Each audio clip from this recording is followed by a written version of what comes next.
सभी को मेरा नमस्कार। जय जय श्री राधे, जय जय श्री कृष्णा। मैं महेश पाठक श्री धाम वृंदावन से आपकी सेवा में ज्योतिष की एक नई जानकारी लेकर आया हूँ। मित्रों, हमारा जो अभी अध्याय चल रहा है, ये नक्षत्रों का अध्याय चल रहा है। पिछले अध्याय में हमने आपको आश्लेषा नक्षत्र के बारे में जानकारी दी थी। अब इस अध्याय में आपको हम मघा नक्षत्र के बारे में बताएंगे कि मघा नक्षत्र क्या होता है और इसका जातक के ऊपर क्या प्रभाव पड़ता है। तो आइए देखते हैं मघा नक्षत्र।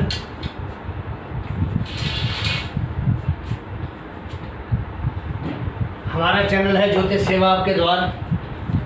आप ये वीडियो देखें और सब्सक्राइब करें और कमेंट में अपने सुझाव भी हमें अवश्य दें। तो आज का जो ज्ञान है वो मघा नक्षत्र का है। आज नक्षत्र चक्र का 10वां नक्षत्र है। इसके देवता पितर हैं, स्वामी केतु हैं, और जो राशि आती है सिंह राशि में, इसके चारों चरण आते हैं। इसकी नाड़ी अंत है, गण राक्षस हैं, और इसकी जो महादशा है केतु 7 वर्ष की होती है। इसमें जो अक्षर आते हैं माँ, मी, मुँह और मे, ये 4 अक्षर इसके अंदर आते हैं। इसके बारे में हमारे शास्त्रों में कहा है,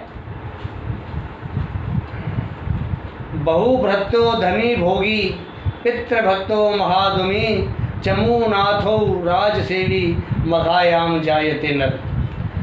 इसका मतलब ये होता है कि मघा नक्षत्र में जिसका जन्म होता है वह मनुष्य बहुत से नौकर रखने वाला, धनी, भोगी, पिता का भक्त, उद्योगी, सेनापति एवं राजा का आश्रित होता है। देवता इसके पितर हैं, स्वामी केतु हैं, और जो नाम अक्षर इसके अंदर आते हैं माँ, मी, मुँह और मे, ये सिंह राशि के अंतर्गत आते हैं। और सिंह राशि के स्वामी सूर्यदेव हैं। इसका जो वर्ण है वो क्षत्रिय है। वश इसका जलचर है। योनि इसकी मूषक है। नाड़ी अंत है।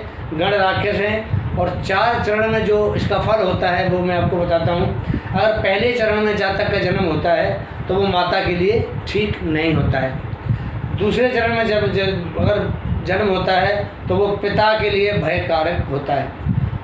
तीसरे चरण में जो जन्म होता है वो सुख समृद्धि देने वाला होता है। और चतुर्थ चरण में जो जन्म होता है वो धनायु और सुख समृद्धि देने वाला है। तो ये भी गंडमूल का नक्षत्र है और इसकी भी पूजा बहुत ज़रूरी होती है। जब तक इसकी पूजा नहीं कराते तब तक जो जातक हैं वो थोड़े चिड़चिड़े और उनका स्वभाव एक विपरीत हो जाता है। चिड़चिड़े हो जाते हैं, थोड़ी जिद्दी टाइप हो जाते हैं, बात नहीं मानते। तो इस टाइप का उनके जातकों का स्वभाव हो जाता है। इसलिए इसकी शांति कराना बहुत ज़रूरी है। इसके जो स्वामी हैं केतु महाराज, और बिना धड़ का उनका शरीर है। धड़ नहीं है, धड़ राहु के सेम और केतु नीचे के से धड़ के लिए कहते हैं। सिर राहु का और धड़ केतु का होता है। तो ये बिना सिर के हैं। और केतु और सूर्य के सामर्थ्य के कारण ये लोग काफ़ी ज़्यादा प्रभावी होते हैं, क्योंकि सूर्य खुद एक बड़ा तेजस्वी ग्रह है। और सूर्य की राशि में अगर केतु जैसे बिना सिर वाले अगर एक ग्रह का अगर परिणाम आएगा तो आप समझ सकते हैं वो कितना तेजस्वी होगा। तो उसके बारे में बता रहा हूँ आपको मैं। तो ये जो लोग हैं काफ़ी प्रभावी बन जाते हैं और भगवान को बहुत मानते हैं। भगवान के बहुत बड़े भक्त होते हैं, कार्यकुशल होते हैं। हर कोई जल्दी से जल्दी अपना कोई काम होता है तो ये अपने काम को बहुत जल्दी से जल्दी इसको ख़त्म करने की कोशिश करते हैं कि ये काम मेरा जल्दी पूरा हो। इनका कद सामान्यतः 5 और 6 फुट के बीच में करीब होता है। 5.5 फुट, 5 फुट 4 इंची, 5 फुट 6 इंची, 5 फुट 8 इंची इनका शरीर जो है ना वो उतना ही होता है। थोड़ा ये भारी शरीर होते हैं। थोड़ा जो शरीर है इसके ऊपर इनके कुछ बाल ज़्यादा होते हैं और ये थोड़ा स्पष्टवादी, खरी बात कहने वाले होते हैं। तगड़े बाचाल होते हैं, बात करने में बहुत तेज़ होते हैं, व्यवहारिक होते हैं और कुछ झगड़ालू टाइप होते हैं। अपनी सुरक्षा के संबंध में ये हमेशा चौकस रहते हैं। दृढ़ हैं, प्रतिभाशाली हैं, साहसी, बहादुर इसलिए होते हैं। सूर्य का नक्षत्र है तो सूर्य खुद जो है एक बड़ा पावरफुल ग्रह है। तो सूर्य के नक्षत्र में अगर केतु जैसा ग्रह आएगा तो वैसे जातक तो बहादुर होंगे ही। विलासी होते हैं और जो इंद्रियों का दास हो जाते हैं तो इतने विलासी होते हैं कि अपने इंद्रियों के दास हो जाते हैं। ये मनमोजी भी होते हैं, घमंडी और थोड़े स्वाभिमानी टाइप के या खुददार प्रवृत्ति के होते हैं। तो खुददार इसलिए होते हैं कि सूर्य का नक्षत्र है और सूर्य की राशि में अगर केतु जैसा नक्षत्र आता है तो खुददार तो उसके अंदर उसको अपने आप होना ही होता है। स्वभाव को चिड़चिड़ा, थोड़ा उत्साही होता है। तो ये जो लोग हैं बड़े परिश्रमी होते हैं, बहुत मेहनत करने वाले, और कैसा भी काम हो, धंधा हो, उनको उसमें किसी परेशानी नहीं होती है। परोपकारी भी होते हैं। तो जो मघा नक्षत्र है वो ऐसे जातक इसके हमने देखे हैं कि थोड़े वो परोपकारी भी हैं, परिश्रमी भी होते हैं, थोड़े उद्दंड भी होते हैं, इस टाइप के इसके जो जातक होते हैं। तो ये जो है अच्छी विद्या भी प्राप्त करते हैं। तो रुकावटों के बाद थोड़ी विद्या इनको मिलती है, लेकिन इनको अच्छी विद्या मिल जाती है। और गृह जीवन जो इनका थोड़ा सा सुखद होता है, परिवार का बोझ यही उठाते हैं सारा। स्त्री जातक हैं वो अपनी ससुराल में थोड़ी कलह का कारण बनती है। कारण क्या है कि तो जिद्दी टाइप होते हैं, इसलिए कलह का कारण बनती है। पहले इनके अगर पुत्र ही होता है घर में, पुत्री संतान नहीं होती है। सूर्य की जो सिंह राशि होने के कारण जातक में थोड़ी खुददारी की भावना तो ज़्यादा होती है। इसके थोड़े जज्बात, इनसे जो है आपको ज़बरदस्ती ऑर्डर देके आप कोई काम नहीं करा सकते हैं। तो आप इनसे अगर थोड़ी नम्रता के साथ, थोड़ी अनुग्रह विनग्रह करने के साथ अगर आप काम के लिए कहेंगे तो आपका ये काम कर देते हैं। सूर्य की वजह से इनमें थोड़ी स्वाभिमान ज़्यादा होता है।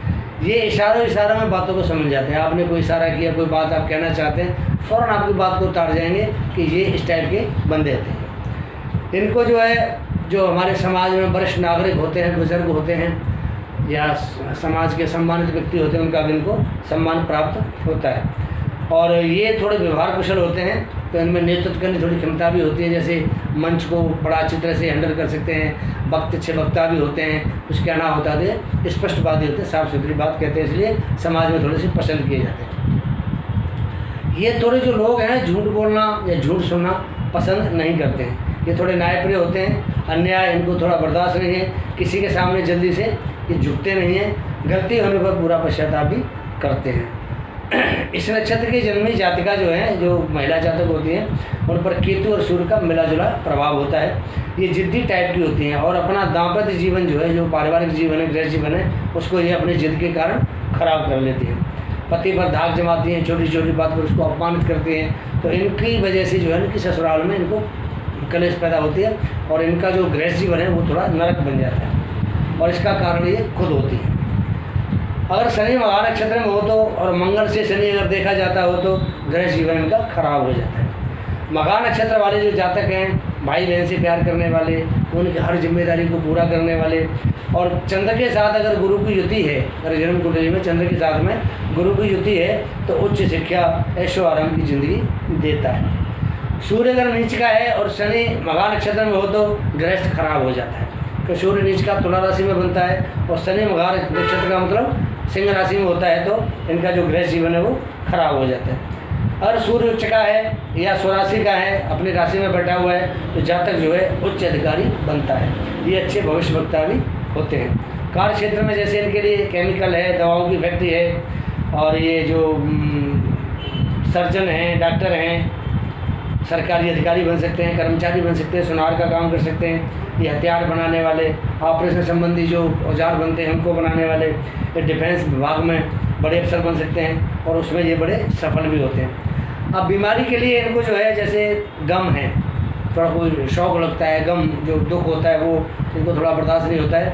इनको हार्ट अटैक की शिकायत ज़्यादा रहती है, पीठ में दर्द होता है, इनकी पथरी बन सकती है पेट में, इनके गुर्दे का और पित्त का इनको कुछ दिक्कत हो सकती है, दिल की धड़कन हो सकती है, बेहोशी भी इनको हो सकती है। ऐसी जो कुछ बीमारियाँ हैं उनकी इनको दिक्कत हो सकती है। इनको जो ऐसी मघा नक्षत्र वाले जो जातक हैं, इनको लहसुनिया, जिसको हम कैट्स आई बोलते हैं, इनका रत्न होता है लहसुनिया, इंग्लिश में इसको कहते हैं कैट्स आई, तो उसको भी ये अगर चांदी या सोने में पहने तो इनको इससे भी लाभ होता है। अगर केतु थोड़ा सुप्रभाव में है तो आप जो है केतु की जाप करा सकते हैं। ओम केम केतवे नमः है, ये इसका बीज मंत्र है, तो आप इसकी जाप कराएंगे तो जाप भी आपको शुभ प्रभाव देता है। तो मित्रों, ये मघा नक्षत्र का आज का विश्लेषण था। आपको कैसा लगा इसके बारे में आप अपनी राय जरूर दें। और हमारा जो ये चैनल है ज्योतिष सेवा, आपके द्वार इसको देखें और देखने के बाद सब्सक्राइब जरूर करें इसको। और आप हमें कुछ सुझाव देना चाहते हैं तो उसका स्वागत करता हूं। आपके सुझावों को आपके नाम के साथ अगले वीडियो में मैं ज़रूर प्रकाशित करूंगा। मैं महेश पाठक श्री धाम वृंदावन से आज इतना ही। मेरा फ़ोन नंबर इसमें नीचे वीडियो के अंदर दिया हुआ है, आप मुझे कॉल कर सकते हैं। फ़ोन करने से पहले समय अवश्य लें ताकि आपको असुविधा ना हो और हमें भी असुविधा ना हो। मेरा उस फ़ोन नंबर पर व्हाट्सएप भी चालू है, आप चाहें तो मुझे व्हाट्सएप पर बात कर सकते हैं, व्हाट्सएप पर ज्वाइन कर सकते हैं, मैसेज दे सकते हैं या मुझसे चैट कर सकते हैं। जैसी आपको सुविधा हो उसके साथ आप मुझसे संपर्क कर सकते हैं। इसके साथ ही आज का नक्षत्र ही समाप्त करता हूँ। जय जय श्री राधे, जय जय श्री कृष्ण।